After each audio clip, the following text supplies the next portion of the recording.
Bismillahirrahmanirrahim. Assalamualaikum warahmatullahi wabarakatuh.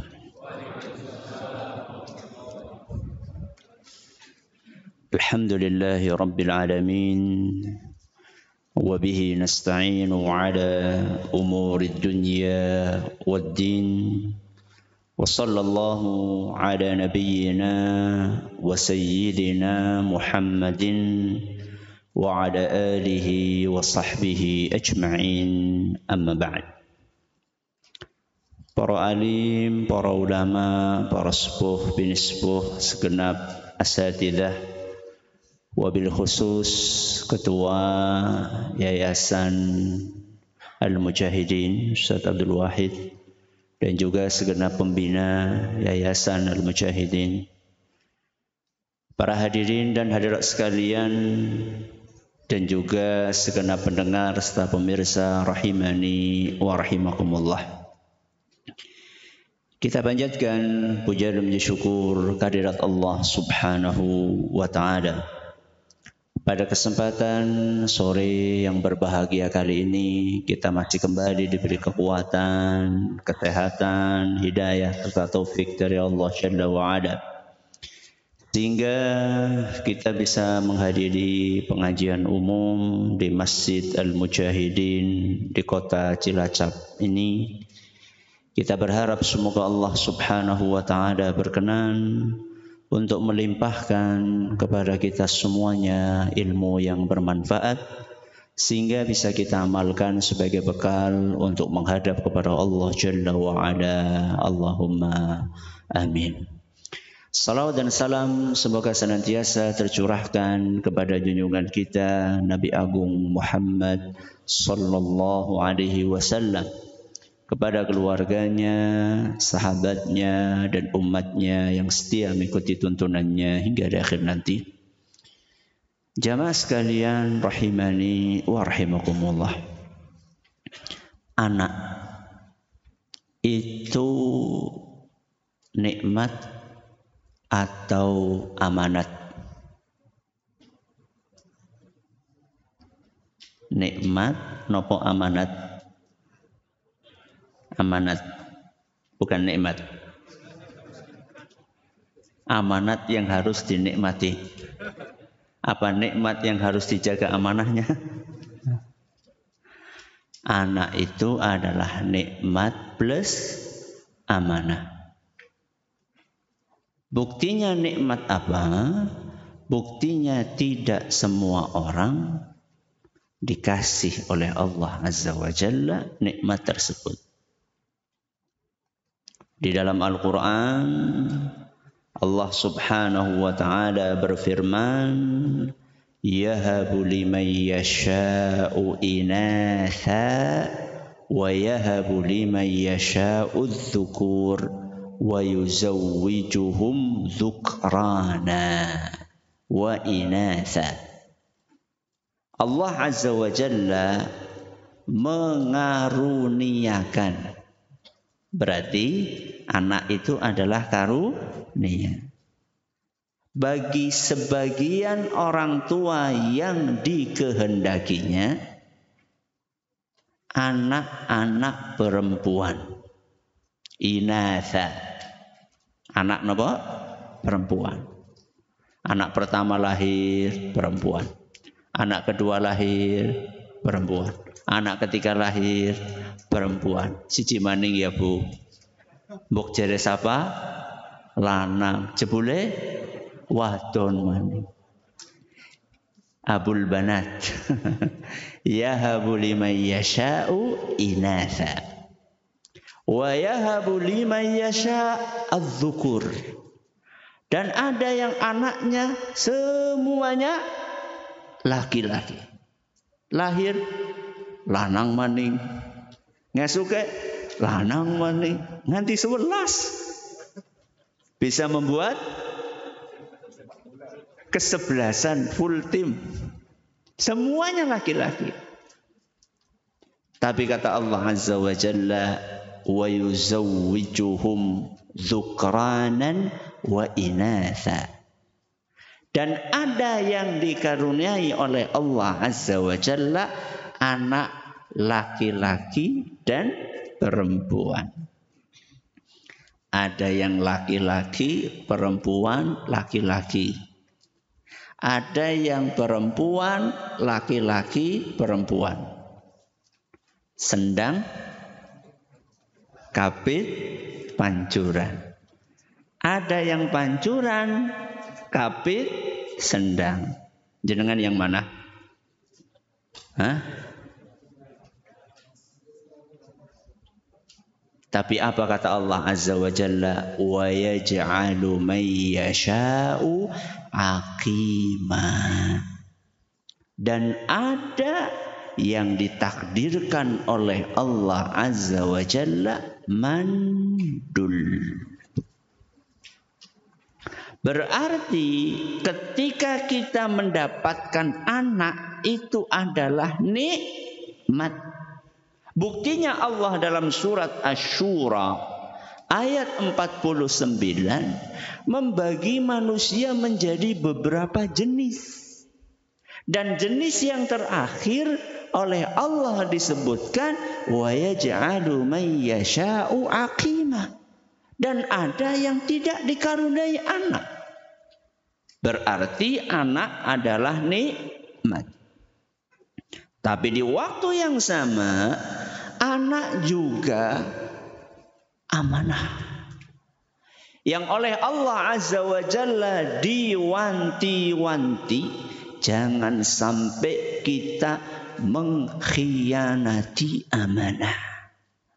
Apa kata Allah Azza wa Jalla? Ya ayyuhalladzina amanu la takhunullaha war rasula wa takhunu amanatikum wa antum ta'lamun. Wahai orang-orang yang beriman, jangan kalian mengkhianati Allah. Jangan kalian mengkhianati Rasulullah. Dan jangan kalian mengkhianati amanah-amanah yang telah aku bebankan kepada kalian. Ini adalah ayat nomor 27. Allah berbicara tentang amanah secara umum. Setelah itu di ayat nomor 28 Allah Azza wa Jalla langsung membicarakan tentang harta dan anak.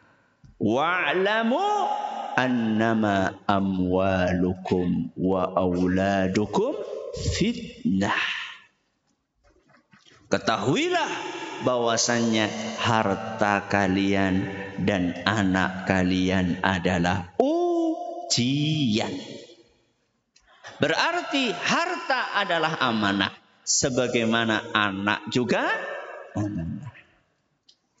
Yang jadi masalah, apakah kita sudah menunaikan amanah itu dengan baik atau belum? Sampun apa dereng? Kok sepi? Sampun apa dereng? Sampun. Dereng napa sampun? On the way. Ya. Dalam perjalanan kita untuk melaksanakan amanah tersebut. Dan kita nanti di hari kiamat mas'ulun an ra'iyatih. Akan ditanya tentang amanah yang Allah berikan kepada kita. Sebagaimana yang diriwayatkan oleh Imam Bukhari dan Muslim. Mas'ulun ditanya itu adalah nanti di hadapan Allah Azza wa Jalla. Kita akan ditanya seberapa kita telah mendidik anak-anak kita dengan baik. Kata Ibnu Umar radhiyallahu anhuma, adibnak fa innaka mas'ulun an waladik. Didiklah anakmu karena engkau akan ditanya di hadapan Allah tentang anakmu. Madza adabtahu? Seperti apa engkau mendidik anakmu? Wa madza 'allamtahu? Dan apa yang sudah engkau ajarkan kepada anakmu? Jadi ada pendidikan, ada apa? Pengajaran. Itu nanti akan ditanya di hadapan Allah Subhanahu wa ta'ala. Bahkan kata sebagian ulama, pertanyaan kepada orang tua akan diberikan sebelum pertanyaan kepada anak. Jadi nanti di hari kiamat yang akan ditanya dulu siapa? Orang tua apa anak? Orang tua dulu sebelum anak ditanya. Siapa yang punya kewajiban? Orang tua kepada anak atau anak kepada orang tua? Sama-sama punya kewajiban. Apa kewajiban orang tua kepada anak? Mendidik dan mengajari. Kewajiban anak kepada orang tua apa? Berbakti. Mana yang akan ditanya duluan? Kata sebagian ulama, yang akan ditanya duluan adalah orang tua. Karena anak akan berbakti kepada orang tuanya dengan izin Allah Azza wa Jalla, tergantung seberapa orang tua itu mendidik anaknya. Makanya yang akan ditanya terlebih dahulu di hari kiamat siapa? Orang tua. Sehingga tema kita pada sore hari ini penting atau tidak? Penting. Tanggung jawab orang tua terhadap anaknya. Orang tua di sini maksudnya bapak atau ibu? Bapak atau ibu? Suami atau istri? Suami atau istri? Suami dan istri. Tapi biasanya anak kita jadi pingpong. Datang kepada bapaknya, Pak, ini gimana? Sana sama ibu. Begitu sampai ibunya, Bu, ini gimana? Sana sama bapak. Begitu nak? Begitu enggak nak? Iya. Oh, terkonfirmasi. Tidak boleh. Tanggung jawab bersama. Apalagi kalau misalnya orang tuanya nggak mau diganggu, cuma gara-gara sibuk, gue main HP-nya. Anak datang kepada bapaknya minta diajari PR, kayak kalau ibune. Kenapa? Bapaknya lagi sibuk nonton YouTube. Sampai kepada ibunya minta diajarin PR, sana sama bapak. Ibunya lagi sibuk live TikTok. Tanggung jawab siapa pendidikan anak? Bapak dan ibu, suami dan istri. Apa saja tanggung jawab yang harus ditunaikan oleh orang tua? Kita akan ringkaskan dari sebuah buku yang ditulis oleh guru kami Syekh Abdul Razak Ibnu Abdul Muhsin Al-Badr hafizahullah ta'ala, yang berjudul Ashru Rakaiz fi Tarbiyatil Abna. Kita akan ringkas, jadi enggak semuanya kita baca. Semoga ringkasan ini diberkahi oleh Allah Subhanahu wa ta'ala. Tanggung jawab pertama, menanamkan akidah dan keimanan. Apa yang pertama? Menanamkan akidah dan keimanan. Kenapa kok menanamkan akidah dijadikan sebagai tanggung jawab nomor satu yang harus ditunaikan oleh orang tua kepada anak-anaknya? Karena akidah adalah asas. Asas niku napa? Pondasi. Masjid ini kuat karena ada apanya? Pondasinya. Ayo kita berdiri bareng-bareng, kemudian kita dorong tembok masjid ini bersama-sama. 1, 2, 3, dorong. Ambruk gak? Ambruk gak? Kenapa? Karena ada pondasinya. Ini apa? Wadah tisu. Ayo kita dorong bareng-bareng. Gak perlu bareng-bareng. Cukup 1 jari. Akan apa? Akan roboh. Kenapa? Karena tidak ada pondasinya. Anak-anak sebagian dari kita hari ini sangat rapuh akhlaknya karena tidak punya pondasi akidah yang kuat. Masa cuma gara-gara diputus sama pacarnya kendat? Masa cuma gara-gara minta HP nggak dipenuhi terus kabur dari rumah? Ini anak-anak mental kerupuk kudanen. Tahu kerupuk? Kerupuk itu ini bahasa ayah kami, Ustaz Zaini Muhayyad rahimahullah. Sering beliau ulang-ulang. Mungkin angkatannya Ustaz Wahid kayaknya beliau, Ustaz Zaini Muhayyad. Ya. Beliau sering mengumpamakan mental yang rapuh itu seperti mental kerupuk kudanan. Kerupuk itu nggak usah kudanan, diremes apa? Akan remuk. Bagaimana kalau sudah serapuh itu kudanan? Pripun? Ya kayak gini. Kayak nggak ada apanya, nggak ada sama sekali kekuatannya. Makanya Allah Azza wa Jalla mengumpamakan kalimat tauhid di dalam Al-Quran kasyajaratin thayyibatin asluha thabitun wa far'uha fis sama. Allah umpamakan kalimat tauhid itu seperti pohon yang kokoh, akarnya menghujam dalam ke tanah, wa far'uha fis sama. Akan tetapi cabang-cabangnya menjulang tinggi ke langit. Ini Allah sampaikan dalam Al-Quran surat Ibrahim ayat 24. Maka tanggung jawab orang tua adalah menanamkan akidah kepada anak.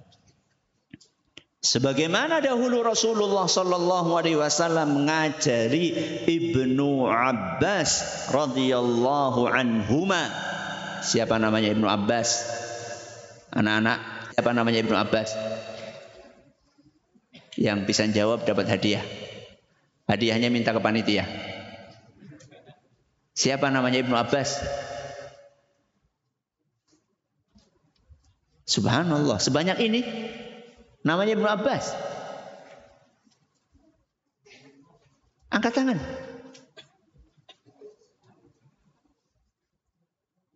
Angkat tangan. Gak tahu? Oke, kita lemparkan ke regu B. Nah, regu A. Regu B, tengah sini. Siapa namanya Ibnu Abbas? Abdullah, Masya Allah. Tadi yang jawab mana? Hah? Saya mendengar, oh ya, Masya Allah. Abdullah. Siapa nama antum? Siapa? Derajat, Masya Allah. Nanti minta hadiah sama panitia ya. Orang gak apa-apa ya. Ya. Ya, namanya siapa nak? Abdullah. Ibnu Abbas itu Abdullah Ibnu Abbas radhiyallahu anhuma. Apa kata Rasulullah SAW? Ya gulam, anak masih SD lah kira-kira. Ya gulam, ila sa'alta fas'alillah. Kalau kamu minta sesuatu, mintalah kepada Allah. Sejak SD sudah diajari seperti itu. Pertanyaannya, apakah kita sudah membiasakan anak kita apa-apa mintanya sama Allah atau belum? Kok sepi? Sudah atau belum? Belum. Kalau misalnya ada anak datang kepada ibunya, Bu, minta uang saku. Ibunya lagi gak punya duit. Apa kata ibu? Tuh, minta sama bapak. Kapan kita menjawab, nak minta sama Allah? Kapan? Kapan? Ya habis ini insya Allah. Ya. Anak datang kepada jenengan, bapak-bapak, minta mainan tanggal tua. Tanggal tua. Apa jawaban jenengan? Urung gajian. Ngenteni tanggal siji. Kenapa kita tidak katakan kepada anak kita, nak minta sama Allah? Oh, berarti setelah itu kita bebas tanggung jawab? Bukan. Tapi membiasakan sejak dini, ada apa-apa mintanya sama Allah. Anak lagi sakit, aduh sakit, pusing gini. Nah, yang menyembuhkan adalah Allah. Minta nak sama Allah. Ini sesuatu yang simple, yang dahulu Rasulullah Sallallahu Alaihi Wasallam membiasakan anak-anak kecil untuk melakukannya. Maka tugas nomor 1 orang tua adalah menanamkan akidah dan keimanan. Termasuk bagian dari keimanan adalah muraqabah. Apa muraqabah? Merasa senantiasa diawasi oleh Allah. Hari ini banyak orang tua yang mengeluhkan anaknya kalau sudah nyekel HP, yang dilihat nggak jelas apa yang dilihat. Maka tugas orang tua adalah menanamkan perasaan senantiasa diawasi oleh Allah Azza wa Jalla, bukan diawasi oleh orang tuanya, bukan diawasi oleh ustadznya. Sehingga andaikan perasaan muraqabah tadi berhasil ditanamkan di dalam jiwa anak-anak kita, maka insya Allah kapanpun, dimanapun, dalam kondisi apapun, anak kita akan berhati-hati di dalam menggunakan HP. Ini bagian dari keimanan. Apa berarti tugas pertama orang tua? Menanamkan akidah dan keimanan. Yang kedua, tugas orang tua adalah banyak-banyak berdoa.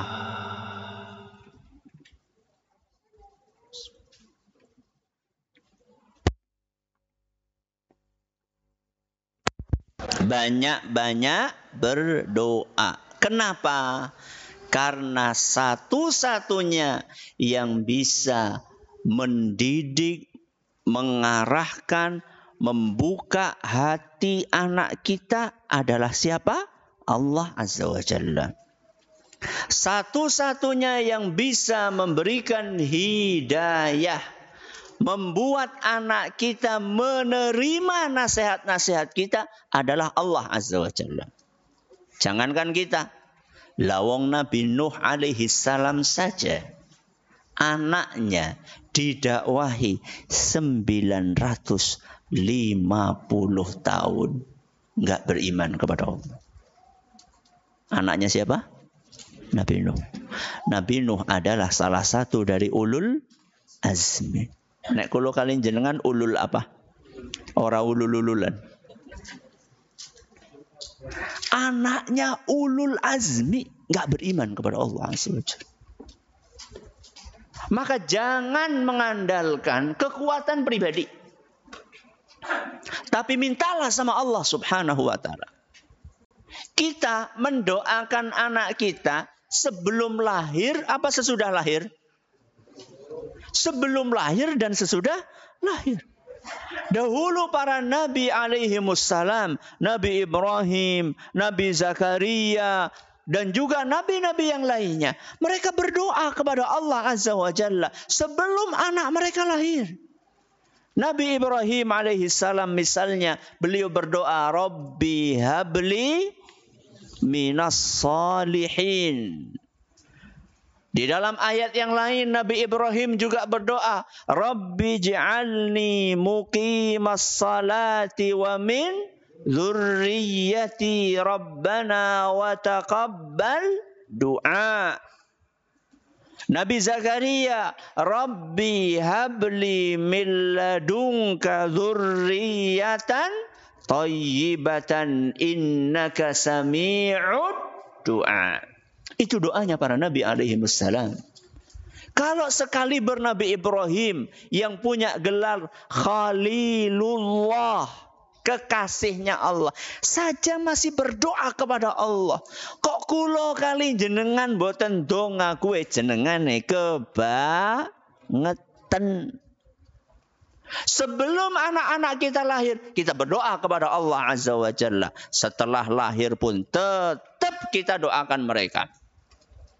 Ibadur Rahman, hamba-hamba Allah yang mulia, diceritakan oleh Allah Azza wa Jalla, mereka senantiasa membaca doa, Rabbana hablana min azwajina wa dhurriyyatina qurrata a'yun waj'alna lil muttaqina imama. Dan alhamdulillahnya agama kita memberikan kemudahan kepada orang tua, bahwa orang tua itu doanya mustajab. Thalathu da'awatin mustajabatin la syakka fihinna. Ada 3 doa yang pasti dikabulkan, tidak ada keraguan sedikit pun. Salah satunya adalah da'watul walid, doanya orang tua. Hadis riwayat Abu Dawud dan dinyatakan sahih oleh Syekh Al-Albani. Maka Bapak Ibu yang kami hormati, ketika anak-anak kita ini susah banget diatur, diomongi malah jawab, konsolat malah jerene ngantuk, ya, kon mandak dolanan HP jerene delamaning. Ketika kita menghadapi anak-anak yang seperti itu, bisa jadi karena saat itu kita kurang doa.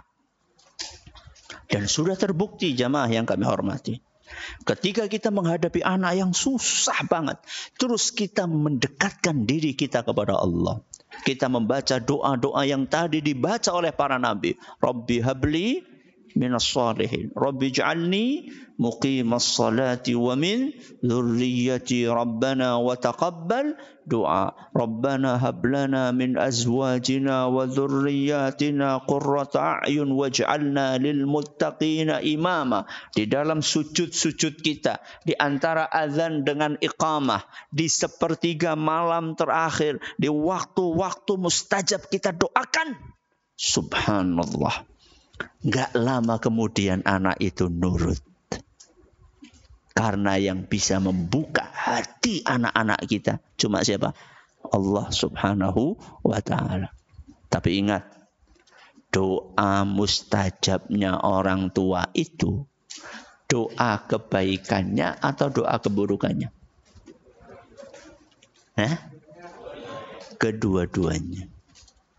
Di dalam Al-Adabul Mufrad kali Imam Al-Bukhari disebutkan sebuah riwayat yang bunyinya wa da'watul walidi ala waladihi. Doa buruk orang tua buat anaknya. Itu termasuk mustajab. Makanya kalau jenengan lagi jengkel sama anak, pripun? Bocah kok soleh temen. Wonten jenengan kados niku? Wonten apa mboten? Yang ada bocah kok bejut temen. Akhirnya temenan apa? Bejut. Dosa apa sih ngomong bejut mau? Ramane dewek. Bocah kok muga-muga jadi imam Masjidil Haram. Nah, jadi kalau lagi marah itu doakan yang baik-baik. Subhanallah, kebiasaan orang Arab kalau lagi marah itu apa? Ngomong apa? Allahu yahdik. Allahu yahdik. Apa artinya?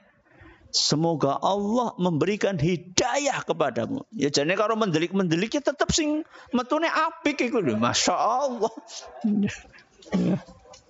Itu kebiasaan Arab gitu. Hadakallah. Allahu yahdik. Jadi kalau orang Arab sudah ngomong kayak gitu, itu artinya dia lagi marah gitu loh. Orang yang nggak paham, amin gitu. Saya pernah digitukan sama salah seorang guru saya. Jadi pas lagi baru masuk ke Madinah di persiapan bahasa, mungkin gurunya lagi jengkel, Allah ya dik. Saya bilang amin. Diem dia kaget. Lu lagi ditungakakan kok. Ya. Ini yang kedua. Apa yang kedua? Banyak-banyak apa? Berdoa. Yang ketiga, pembentengan dengan zikir. Apa yang ketiga? Pembentengan dengan zikir. Jadi salah satu tanggung jawab orang tua kepada anak adalah membentengi anaknya dengan zikir. Kenapa Ustadz? Karena banyak hal-hal yang bisa merusak anak kita. Baik itu dari kalangan jin maupun dari kalangan manusia. Minal jinnati wan nas. Maka anak kita harus kita bentengi.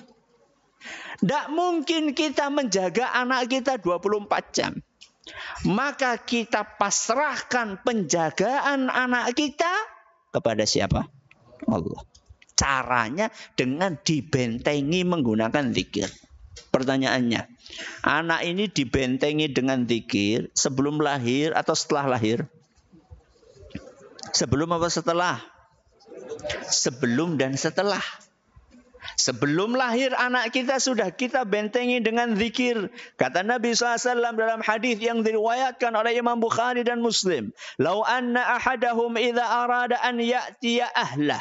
Andaikan salah satu dari kalian ingin berhubungan dengan istri kalian. Faqala, kemudian dia membaca Bismillah.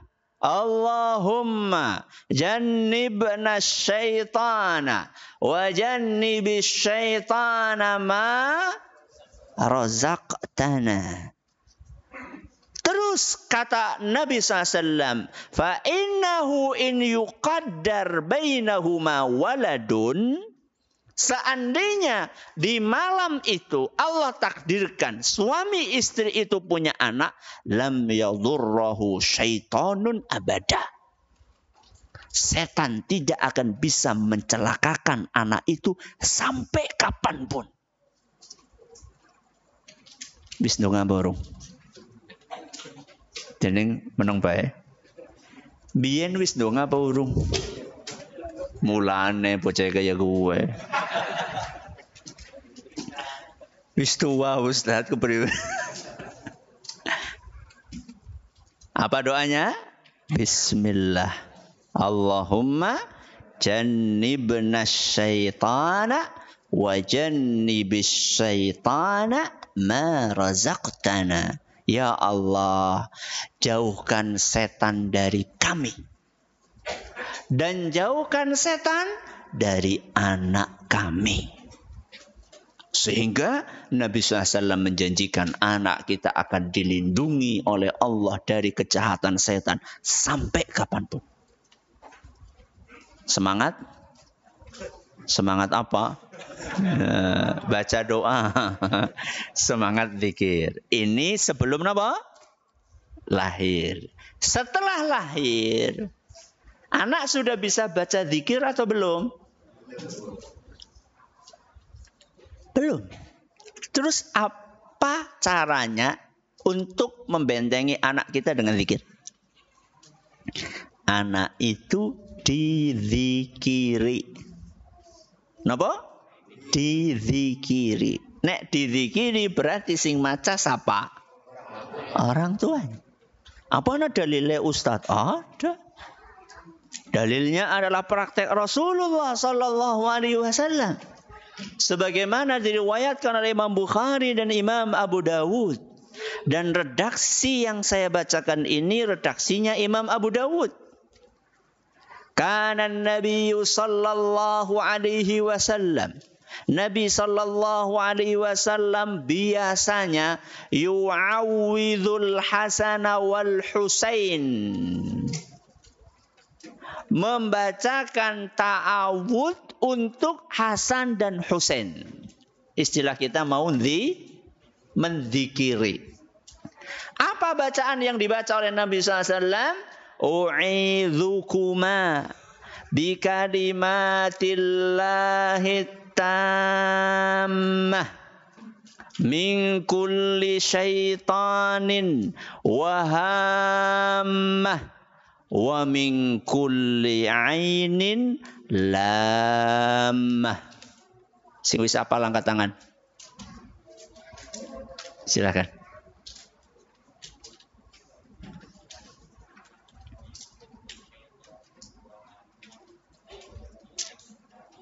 Masya Allah.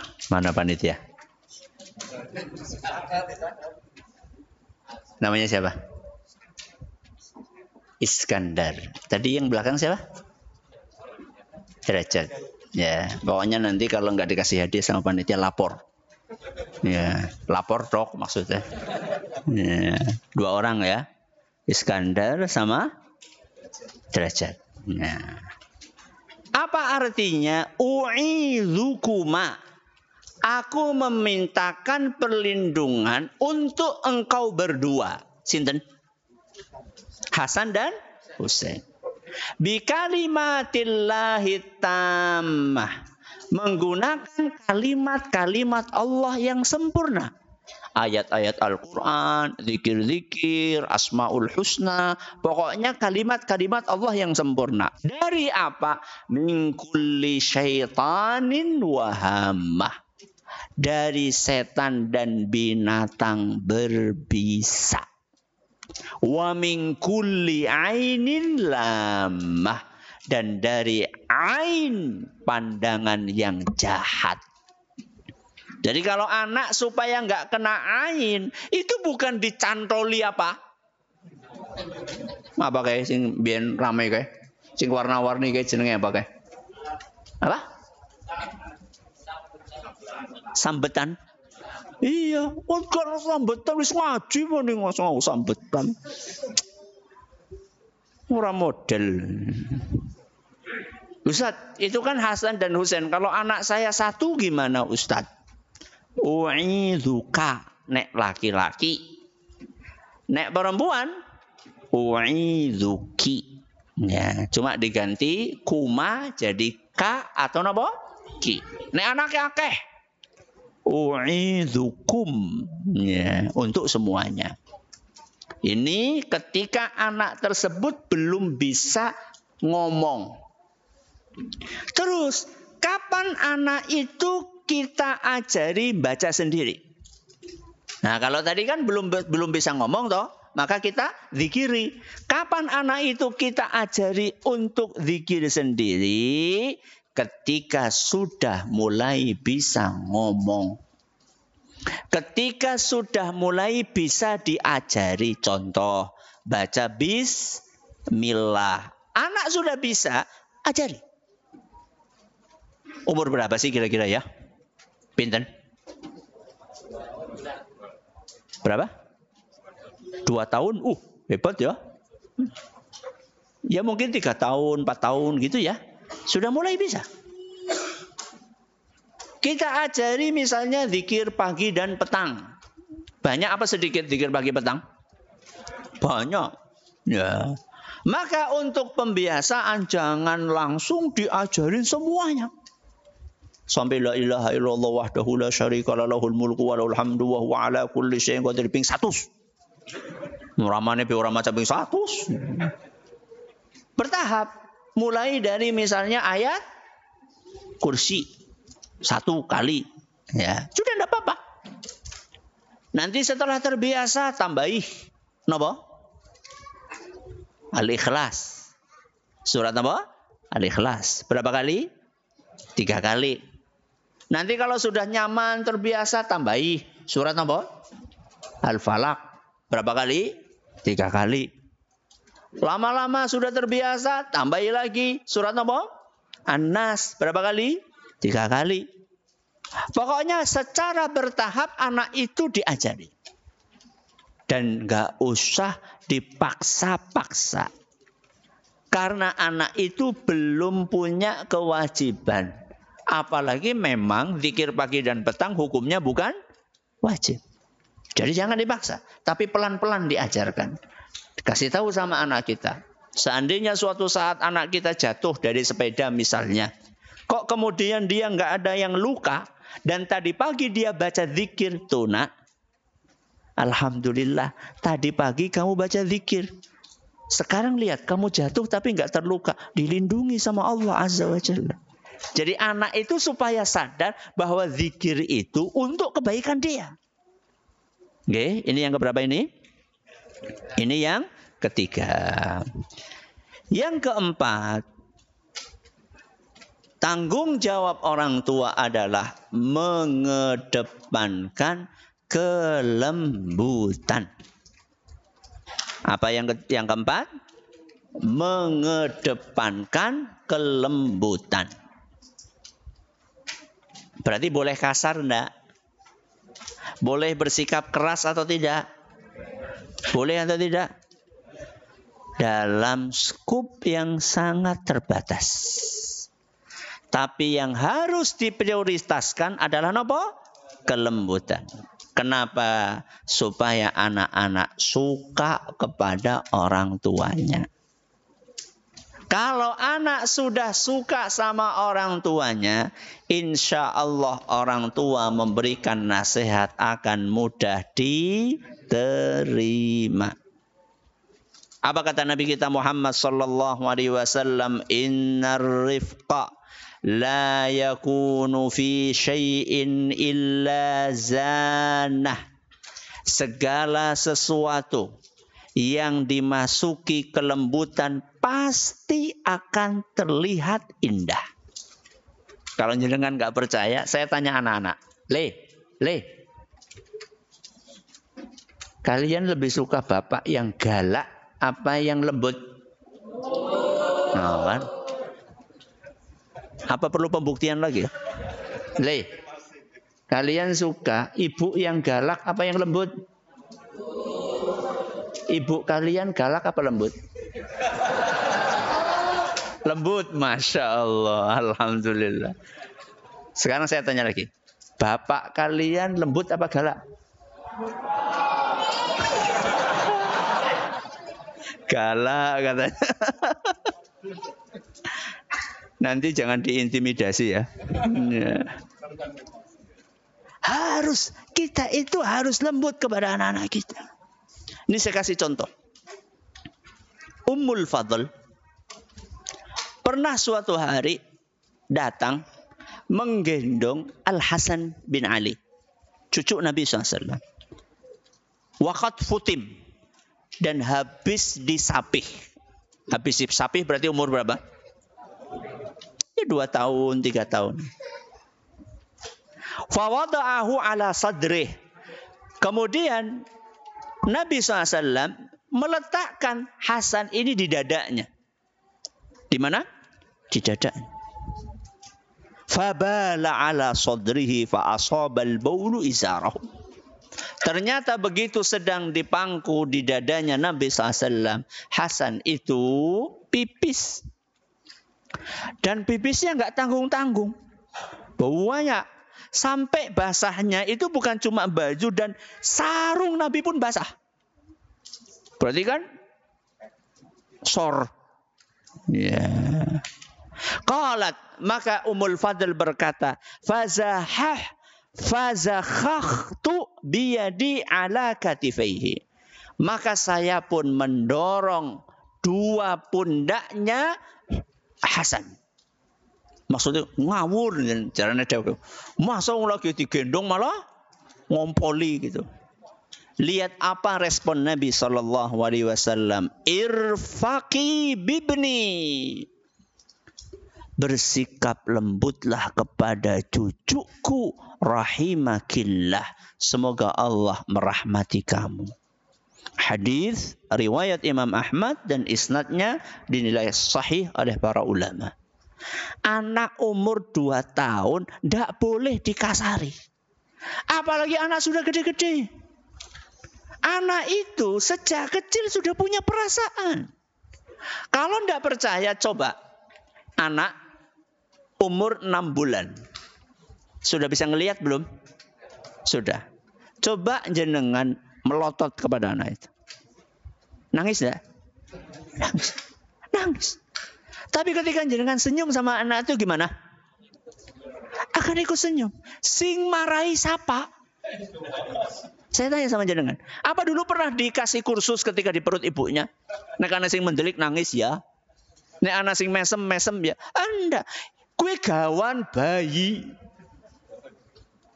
Memang sudah tabiatnya manusia itu menyukai kelembutan.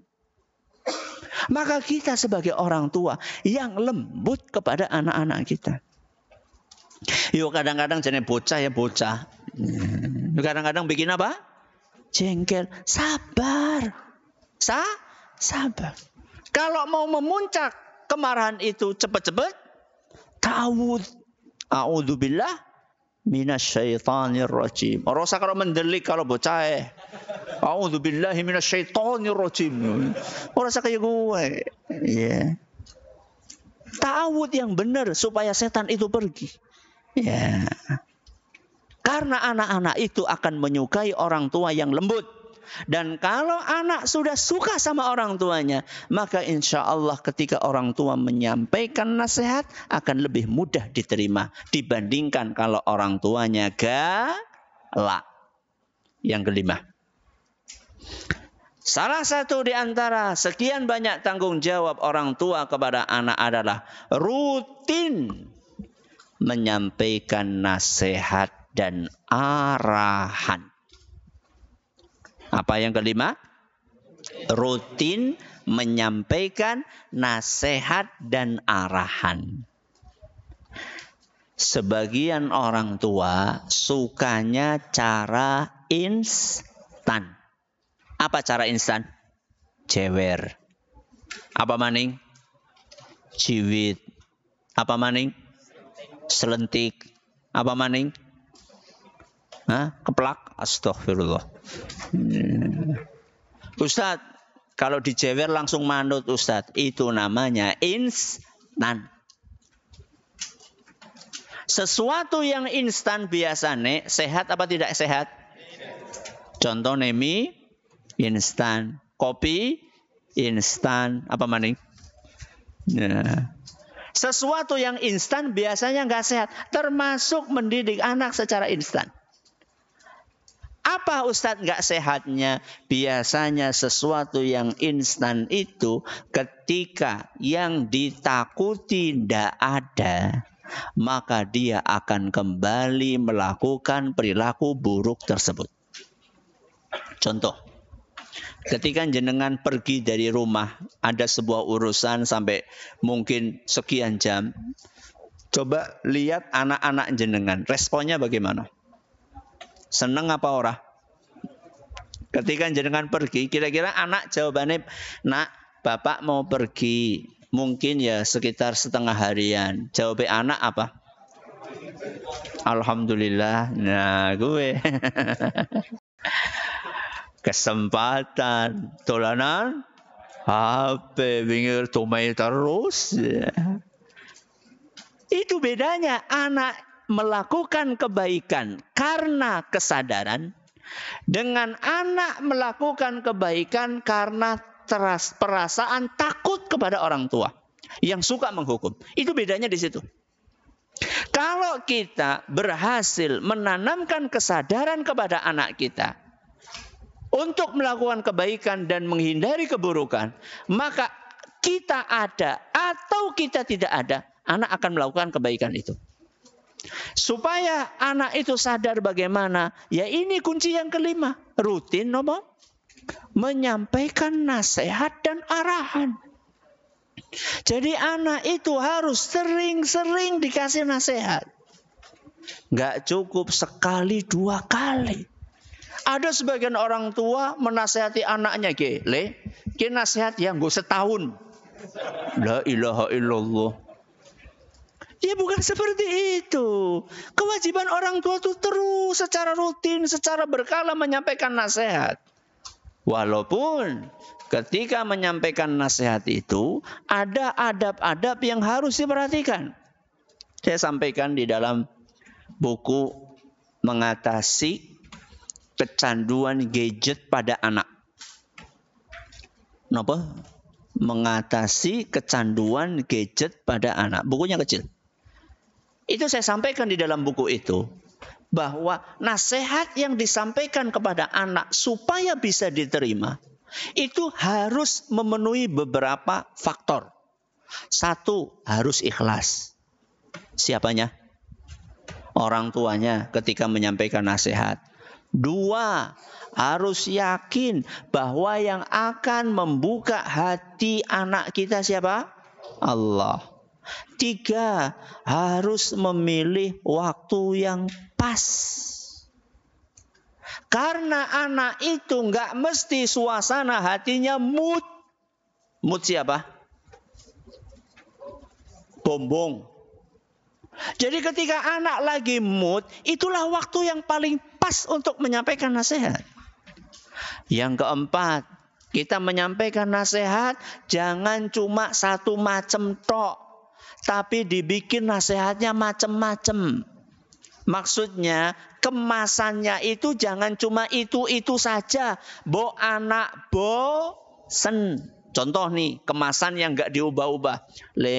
Ayo hafalkan Quran supaya Abi Umi dapat mahkota. Setahun ngomongnya mahkota terus. Pernah bahan liannya apa? Keutamaan menghafal Al-Quran itu banyak banget. Di dalam Al-Quran ada ayatnya, di dalam hadis ada hadisnya, dalam perkataan ulama banyak. Diragamkan. Jangan itu saja akan membuat anak jadi nopo? Bosen. Ya. Dah, ini adalah yang keberapa? Yang kelima. Yang terakhir, yang keenam. Ini adalah sesuatu yang sangat penting sekali, adalah keteladanan. Kenapa? Keteladanan. Orang tua yang pengen anaknya baik harus memberikan teladan yang baik. Buah itu kalau jatuh tidak akan jauh-jauh dari pohonnya. Jadi kalau anak kita dolanan HP terus, berarti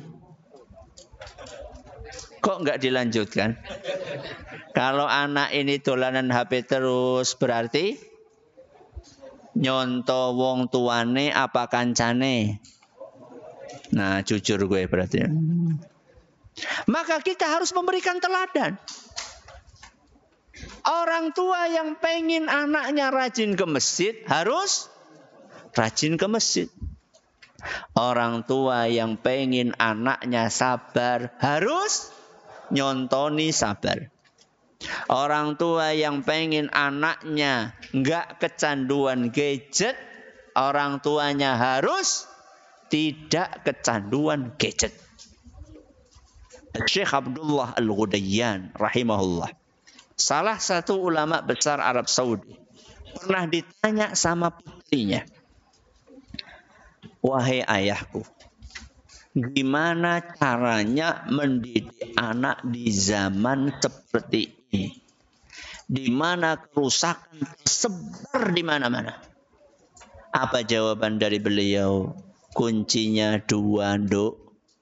Yang pertama, keteladanan. Yang kedua, doa. Doa sudah kita bahas. Sekarang kita bahas apa? Keteladanan.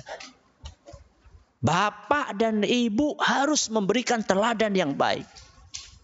Itulah barangkali hikmahnya kenapa kaum ibu disunnahkan untuk sholat di rumah. Supaya apa? Supaya anaknya setiap hari ngelihat ibunya sholat. Sejak kapan? Sejak anak bisa ngelihat. Umur berapa bulan anak bisa ngelihat, yang dilihat ibunya lagi sholat. Itu pula barangkali hikmahnya. Salah satu hikmahnya, kenapa bapak-bapak disunnahkan untuk sholat sunnah di rumah. Kalau sholat wajib di mana? Di masjid. Semua sholat sunnah buat bapak-bapak disunnahkan dilakukan di mana? Di rumah. Kecuali kalau pakai pendapat ulama yang mengatakan Idul Fitri, Idul Adha sunnah, kecuali sholat apa? Idul Fitri, Idul Adha, sholat gerhana ya di masjid. Tapi sholat qobliyah, sholat ba'diyah, sholat duha, sholat apa lagi? Sholat tahajud, sholat sunnah, wudu, sholat apa lagi? Sholat sunnah mutlak. Itu disunnahkan dilakukan di rumah. Sehingga anak itu sejak dini sudah ngelihat bapak dan ibunya sholat. Bukan anak itu sejak kecil disuguhi ibune dolanan HP terus. Ada nggak sekarang ibu-ibu sambil nyusui anaknya main HP? Rata-rata. Mulane bocah pengin HP loh, ibune saben dina nyekeli HP terus. Bagaimana anak nggak suka kerjaannya mainan apa misalnya ya? Mainan hal-hal yang tidak baik misalnya. Sedangkan bapaknya setiap hari nyontohkan seperti itu. Maka yang keenam adalah memberikan keteladanan. Siapa yang bisa ngulang? Nomor 1 sampai 6. Monggo. 1. 2. Masya Allah. 3. Bagus. 4. Bagus. 5. Bagus. 6. Masya Allah, hadiahnya sudah sampai. Silakan. Mana yang tadi? Siapa? Mas Derajat ya? Ini Mas siapa tadi? Mas Iskandar. Mas Derajat mana? Masya Allah. Masih ada sisa waktu sedikit. Kalau ada pertanyaan silakan. Kalau tidak ada, alhamdulillah. Barakallah.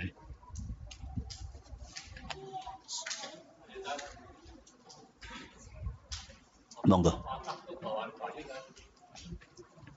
Apakah watak itu bawaan bayi? Tergantung. Watak itu terbagi menjadi 2. Watak itu terbagi menjadi 2. Ada watak jibili. Jibili itu ya bawaan bayi. Ada watak yang bisa untuk dibiasakan. Ada watak yang bisa untuk diapain? Dibiasakan. Jadi terbagi menjadi berapa? Menjadi 2. Ada watak yang memang bawaan dari bayi. Seperti yang dialami oleh Al-Ahnaf radhiyallahu anhu, salah seorang sahabat Nabi SAW. Dalam sebuah hadis diceritakan bahwa Al-Ahnaf ini datang dari kampungnya bersama dengan warga kampungnya. Al-Ahnaf ini seingat saya ketua suku, kepala suku. Begitu mereka datang ke Madinah, mereka kan memang tujuannya pengen ketemu sama siapa? Rasulullah SAW.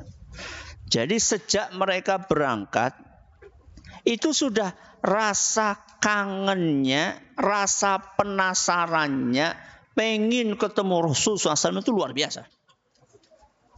Dan zaman dulu, perjalanan tidak senyaman hari ini. Debu, panas, keringat, dan seterusnya.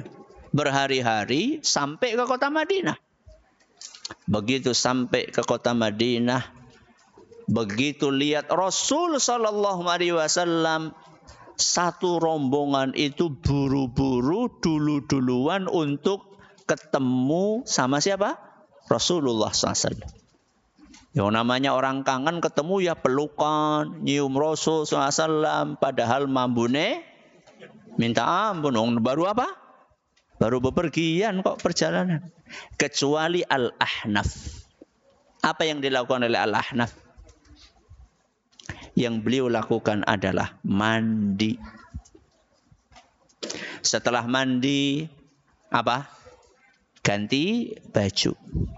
Setelah ganti baju, serot, pakai apa? Parfum. Baru nemui Rasulullah sallallahu alaihi wasallam. Nabi SAW merasa kagum dengan Al-Ahnaf yang beda sama warganya. Maka Nabi SAW mengatakan, inna fika khaslataini yuhibbuhumallah wa rasuluhu. Kamu punya dua sifat yang disukai oleh Allah dan Rasulnya. Apa itu? Al-hilmu wal-anatu. Al-hilmu artinya adalah kelemah lembutan. Al-anatu artinya adalah ketidaktergesa-gesaan. Jadi contohnya tadi itu, nggak langsung nemui Rasul, tapi apa dulu? Mandi dulu. Pakai baju baru, kemudian pakai wewangian, baru nemui Rasul. Terus Al-Ahnaf bertanya, ya Rasulullah, dua sifat itu Allah berikan kepadaku, gawan bayi maksudnya, ya, atau hasil dari latihan. Kata Nabi sallallahu alaihi wasallam, bal jabalahumallahu alaik. Itu adalah pemberian Allah kepadamu sejak kamu lahir. Ini dalil bahwa ada sifat yang merupakan bawaan dari lahir. Adapun dalil bahwa ada sifat yang bisa dilatih adalah sebuah athar yang menyebutkan innamal hilmu bittahallum wa innamal ilmu bitta'allum. Sesungguhnya kelemah lembutan itu bisa didapatkan dengan latihan. Dan ilmu bisa didapatkan dengan belajar. Berarti nggak boleh kita kemudian alasan ketika dinasehati sama orang aja galak-galak. Apa jawabnya? Wis gawan bayi. Itu nggak boleh. Karena kelemah lembutan bisa diapain? Bisa dilatih. Baik. Ada yang lain? Monggo. Monggo. Adakah doa khusus atau amalan khusus bagi yang belum mempunyai anak setelah menikah sudah lama, 4 tahun atau 5 tahun? Terima kasih. Apakah ada doa khusus? Setahu saya, doa khusus saya belum tahu.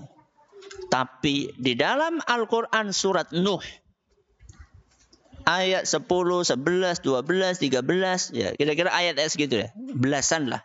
Allah Azza wa Jalla menyampaikan di dalam Al-Quran salah satu manfaat istighfar. Faqultu astaghfiru rabbakum innahu kana ghaffara yursilis samaa'a 'alaikum midrara. Terus apa? Wa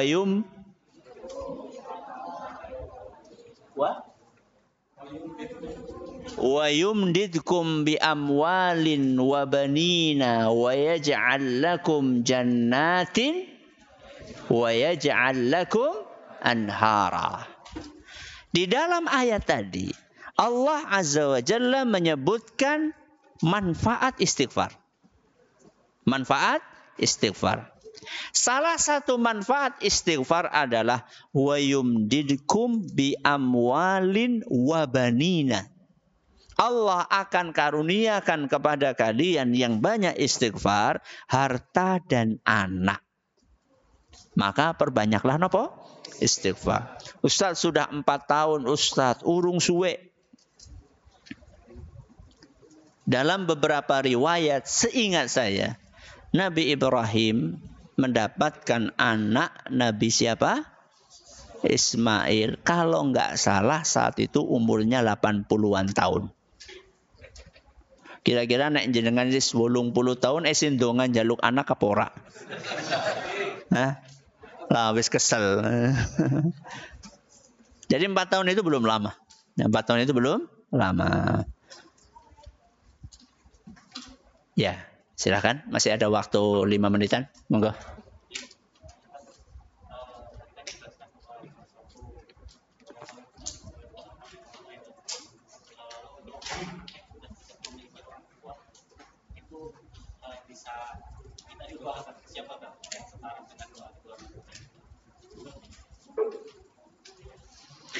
Anak yang sudah nggak punya orang tua, pengen dapat doa yang mustajab, terus minta doanya sama siapa? Doa sendiri. Alhamdulillah, rahmat Allah luas. Saya kasih contoh. Ad-du'a'u bainal adhani wal iqamati la yurad. Doa yang dibaca antara azan dengan qomat nggak akan ditolak. Berarti akan dikabulkan. Doanya siapa? Siapa aja. Di situ nggak dibatasi doa orang tua. Siapapun. Ya. Doa di sepertiga malam terakhir. Fahal min sa'ilin fa'u'tiyah. Siapa yang mau minta, aku akan beri. Janji dari Nabi kita Muhammad SAW. Bahkan di dalam Al-Quran, Allah sendiri berfirman, Udu'uni astajib lakum. Berdoalah kepadaku, aku pasti akan kabulkan. Kurang apa? Maka berdoa aja sendiri. Ya, berdoa saja sendiri. Baik, ada yang lain? Monggo. Idealnya dibawa ke masjid sholat jamaah itu kira-kira berapa? Umur berapa anak ideal dibawa ke masjid? Kalau anak itu sudah bisa diajak sholat dengan benar. Ora playon. Ora apa? Playon. Antara satu anak dengan anak yang lain beda-beda. Ada anak yang Masya Allah sudah 6 tahun playon. Anaknya siapa? Nah. Ada anak yang Masya Allah 4 tahun sudah bisa diajak tenang anteng. Ada. Maka beda-beda. Jangan paksakan anak berangkat masjid kalau dia masih mengganggu jamaah yang lain. Karena kita membawa anak ke masjid untuk dapat pahala apa dosa? Pahala. Kalau anak itu rame, ribut, nggak cuma ribut tok, malah melorot-melorotakan sarunge wong sing pada salat kepriwe jajan. Nggak cukup banyak dorong-dorong, malah apa? Melorotakan. Iya nek kau katok. Dorong katok kepriwe jajan? Kan repot. Makanya Rasulullah SAW ketika membawa cucunya Umamah, sinten? Umamah. Nabi SAW gendong cucunya. Mungkin suatu saat Nabi SAW harus membawa cucunya ini ke masjid. Karena satu dan lain hal. Apa yang dilakukan Nabi SAW? Digendong. Selama sholat digendong. Ketika akan ruku, ditaruh. Ketika i'tidal, digendong lagi. Ketika akan sujud, ditaruh lagi. Ketika akan berdiri, digendong lagi. Itu namanya orang tua yang tanggung jawab. Jadi aja jadi wong tua, gawa anak memejit, anaknya dijor klowor. Ana sing buka keran nganti entong banyune. Ada yang tadi itu melorot-melorotakan apa? Sarung. Ana sing gelut, ana sing bal-balan, subhanallah. Ki wong tuane nang endi ki? Tanggung jawab. Ya, jadi ketika anak sudah bisa dikondisikan, itulah saat itu boleh membawa anak ke masjid. Habis waktunya ya. Ya, terima kasih atas perhatiannya. Mohon maaf atas segala kekurangannya. Subhanakallahumma wa bihamdika asyhadu an la ilaha illa anta astaghfiruka wa atubu ilaik. Assalamualaikum warahmatullahi wabarakatuh.